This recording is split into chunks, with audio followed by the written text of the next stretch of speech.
In this video, I'll talk about paintings of famous plagues in history that happened in different places and in different time periods. Especially, the idea of this video occurred to me because of the coronavirus that's starting in China and now it's spreading towards the world. And I feel like these paintings can remind us of the suffrage we had in the past due to the virus or plagues, and how important it is that we need to work together to protect ourselves and others, and to prevent us from making the same mistakes that we had made before.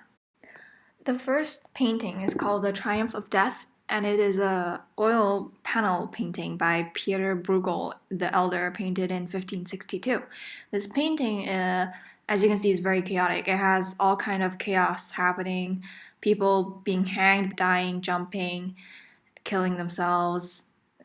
Things are burning and shipwrecks are in the seas. There is no happiness shown in this painting. It perfectly depicts the horrific reality during the plague. In the middle of the painting, you can see Death on his horse. He's leading the army that's destroying the world of the living, bringing destruction to everything.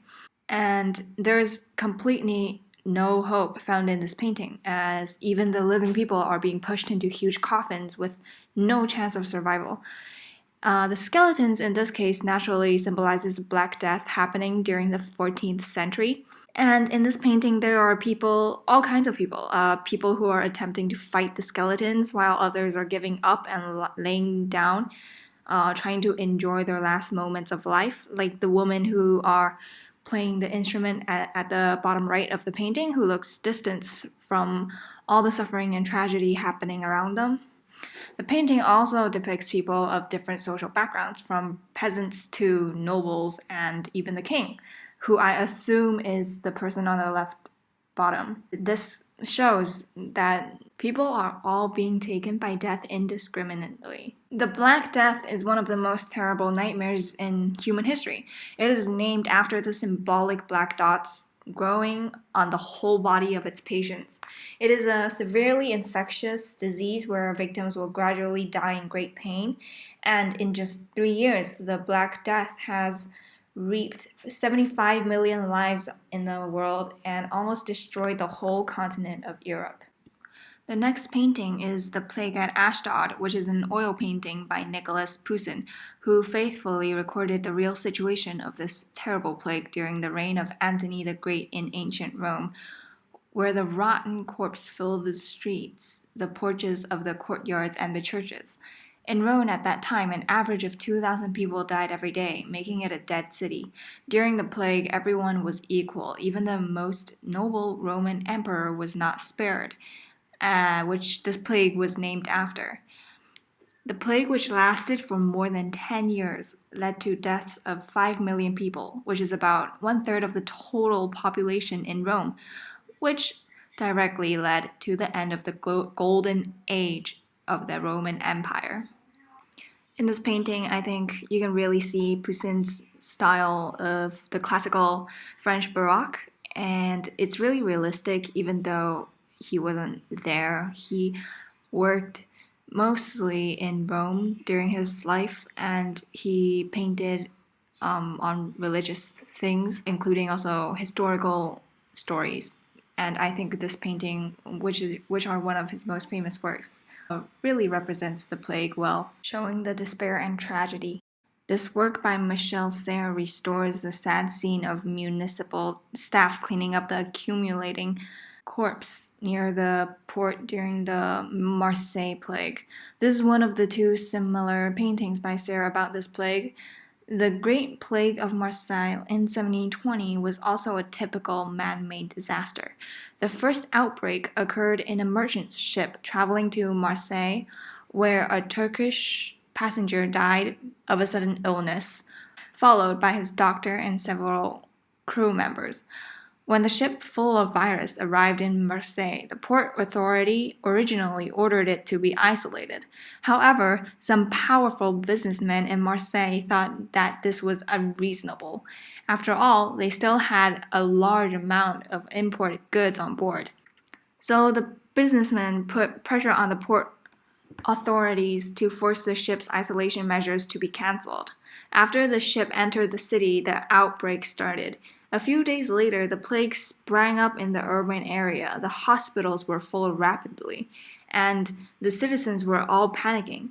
They rushed the patients from their homes to the streets, leaving thousands of dead bodies piling up around the city.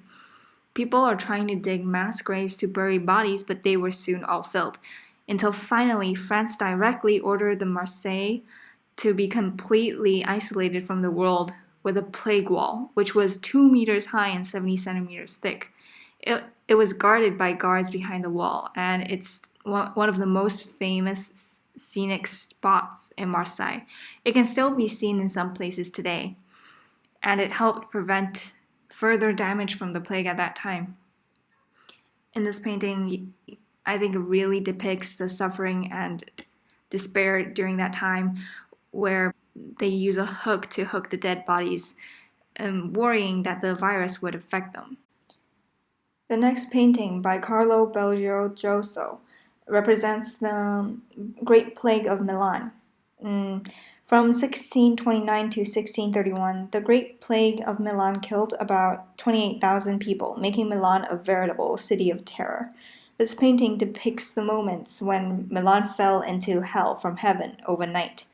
There, as shown in the painting, there are too many corpses being carried by the corpse carrier, and the mother had to pay the carrier more money so that one of the family members have the chance to be carried away and have a place to be buried. This plague was caused by war. In 1629, Italy was at war with Germany and France. The Germans and French troops brought the plague to Italy, and in October 1629, the plague started to spread to the commercial center of Milan. When the outbreak first spread to Milan, Milan quickly responded with standard disease control measures, including timely medical resources, strict quarantine, and restrictions for the entry and exit of soldiers and goods. And they were doing fairly well. However, in the early spring of 1630, a carnival was held in Milan, which completely shattered all the previous efforts. Due to the cross-infection of a large number of people, the plague detonated quickly and went out of control. In the end, about half the population of Milan at that time has died. In addition to Milan, the plague also affected many other major cities in Italy, resulting in the tragic death of 28,000 people. The last painting is The Plague in an Ancient City by Michel Sweerts, and it is believed to depict the plague of Athens. This painting vividly records the terrifying impacts of the plague as shown in the painting. Some people roam the streets naked until they fall to the ground and die. The people who are still living looks confused, insane, or in agony and pain. The plague in Athens from 430 to 427 BC wiped out nearly half of the population. Athens itself was almost destroyed. The churches and streets were full of corpses. The plague happened in the Second Peloponnesian War. When the epidemic began to appear, Athenians insisted that it was the Spartan spies who poisoned the water source for a long time because of their prejudice. Instead of preventing and controlling the spread of the disease, they put a lot of manpower and resources into the military, which was the wrong investment to make, as it will not help to resolve the problem itself.